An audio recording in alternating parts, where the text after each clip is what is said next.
Alright, good morning guys. We're back here over at Cassone's RV. We're going to try to update on a roof that a lot of you guys have been asking about. Now, why the Ultimate Advantage roof is going to get painted. Right next to it is this Suncruiser. I don't know if you guys remember this Suncruiser. This is a 2014 Suncruiser. 13, 14, I don't remember. This is the Suncruiser that broke me. And I made a little video about it, and I don't know, put that link somewhere, saying how the roof was collapsing and falling apart, and this is the one that broke me, that told me that I could no longer recommend Winnebagos of a certain age, which is apparently about 2013 and newer, because very recently I did get contacted through email about a 2017 Forza that looks like it's doing the exact same thing, which is more of an adhesive issue, and I think Winnebago has a big problem with that, but it's not admitting to it. So let's take a look at it to remind you guys. So I'll try to show you on the inside.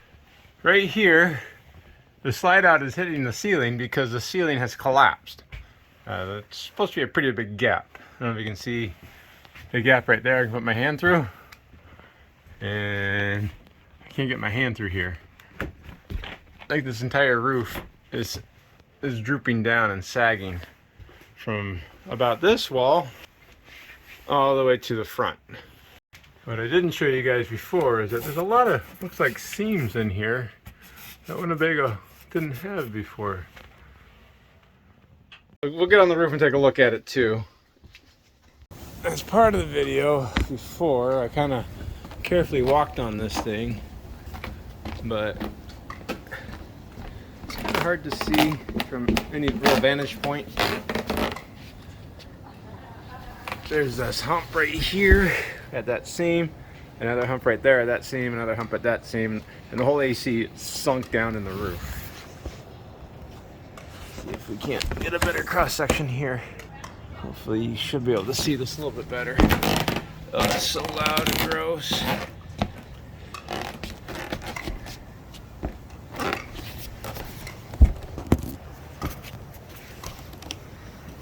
So we have a pretty good issue from this point right here, which is going to be the front, almost all the way to the back. This is rippled, almost like a potato chip. You can kind of see how the water pools in the middle and pools in the middle, and the whole roof is collapsed.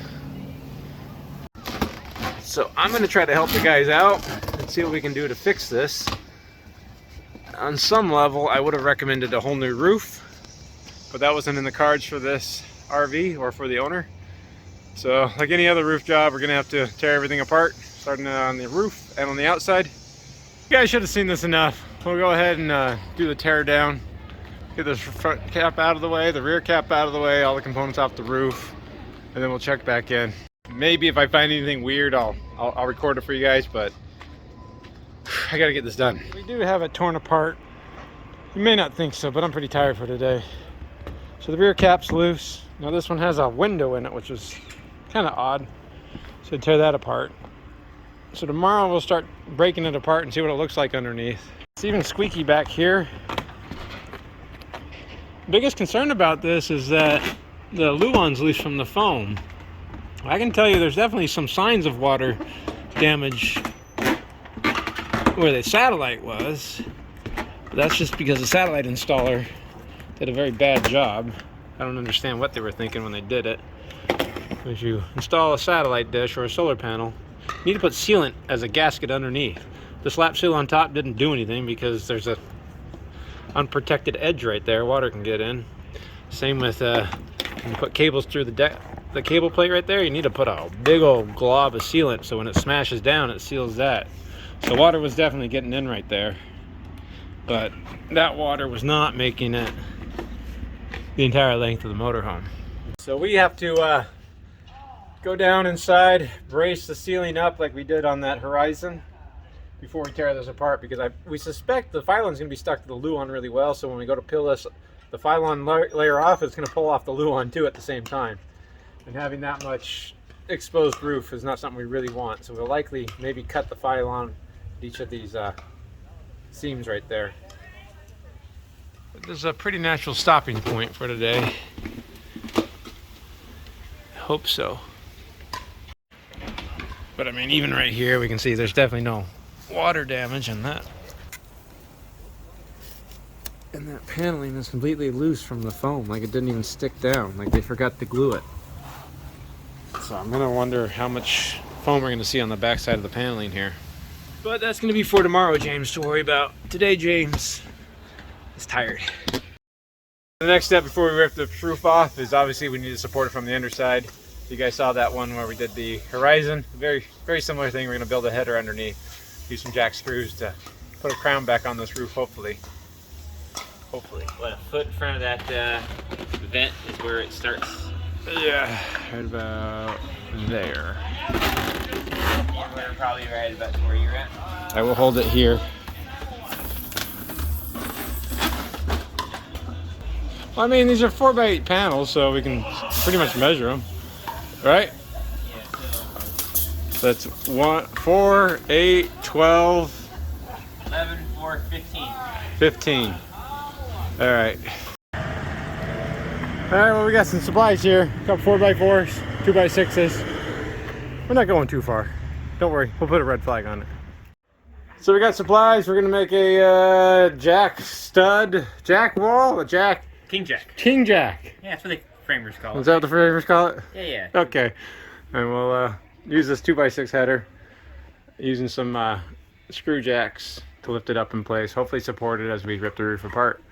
And hopefully, all right, might not be able to appreciate how curved this is, but we need to bring the middle of this roof back up. This line. That's where the slide hits. Slide. Yeah. It's a bit curvy in the wrong direction. But how the whole roof is broken down. And this is not the AC, this is the vent. Right. You can shine light right through. What do you want from me? You said additional venting through the roof. Oh, that's right. Vent that nice cool air out. Oh, jeez. Don't hang from the ceiling. See actually how it dips down right there? Yeah. Like right in the middle of that vent. It was almost like this wall right there is actually supporting the roof, and there's some sort of natural break in the foam. That little guy? Yeah. Huh. Weird. And then that little guy? Natural breaks everywhere. I mean, I'm not an engineer. I didn't go to engineer school.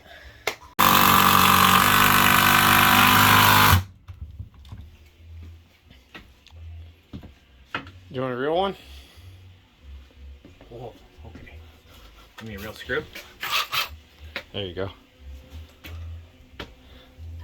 If you want to pretend to be a framer.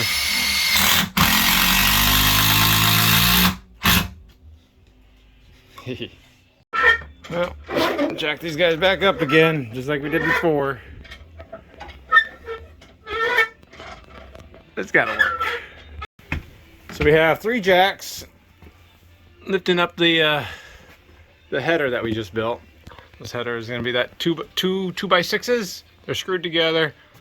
And we have 3 4x4s that are also screwed into there. We're using the foam itself to protect the ceiling from getting damaged. The roof isn't very heavy. It's just going to be styrofoam and some paneling. And that way we won't damage it as we're walking on it. This won't be rubbing against the vinyl. So we use these jack screws on the front and the back, and then a scissor jack we had laying around in the shop. And that should give us pretty good support. And these are 14 foot long 2x6s. We did run the slide out room back in, and we've measured our gap, and we're even the entire length, which is pretty impressive when you consider that this mark is going to be from this fascia right here.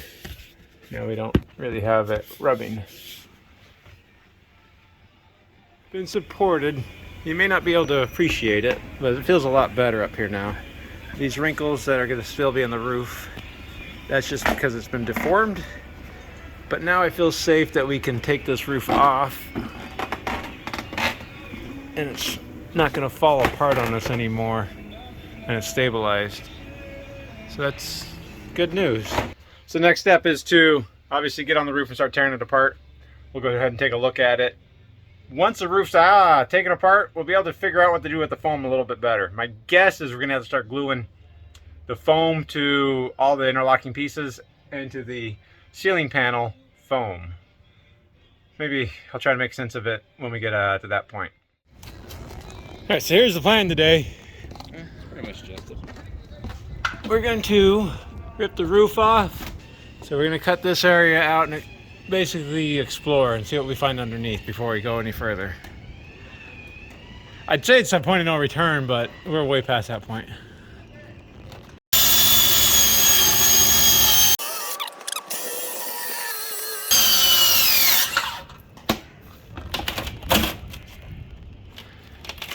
Don't get stuck.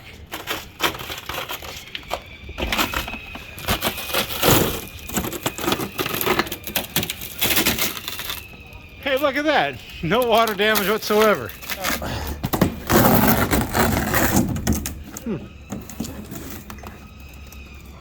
There you go, Chad. Well, look at that. I see no glue whatsoever here. Slow down. Be careful. That's important structural metal right there.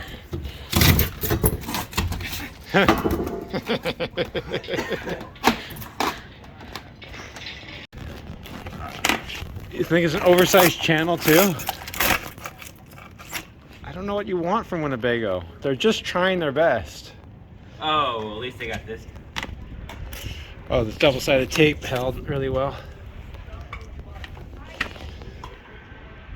You know, we can almost use those sheets for sidewalls. Pristine Phylon, which is the fiberglass, really secured to the Luan, but the Luan let go of the foam.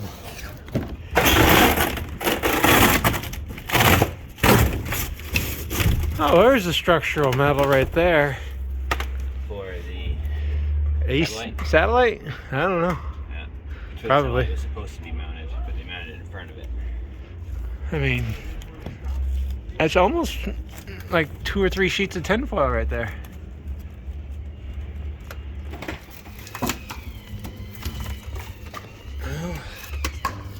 Okay, it's stuck right here. That's where the only place where the glue's stuck. Got the antenna.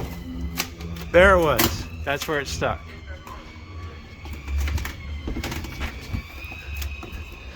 Man, this thing's bad.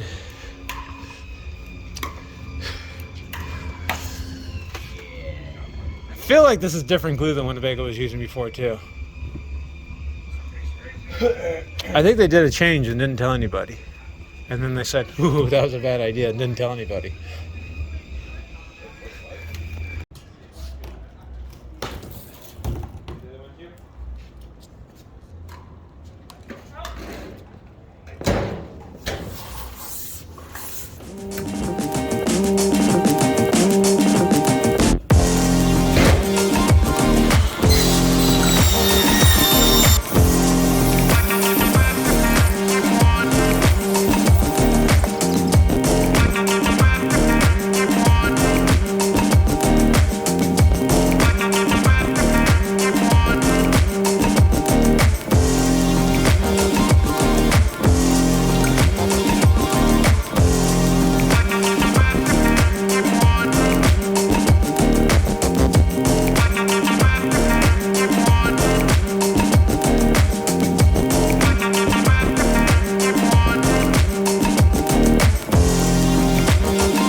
I mean, all the paneling came off pretty nice and easy, intact like I thought it would.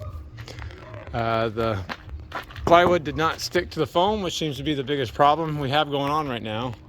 We'll do a little anatomy of failure on the foam up on top. But because most of these holes, there's only one 14 by 14 vent, don't go into the ceiling. We have to save all these to use as templates. So let me just move all these underneath so we can keep them in safekeeping.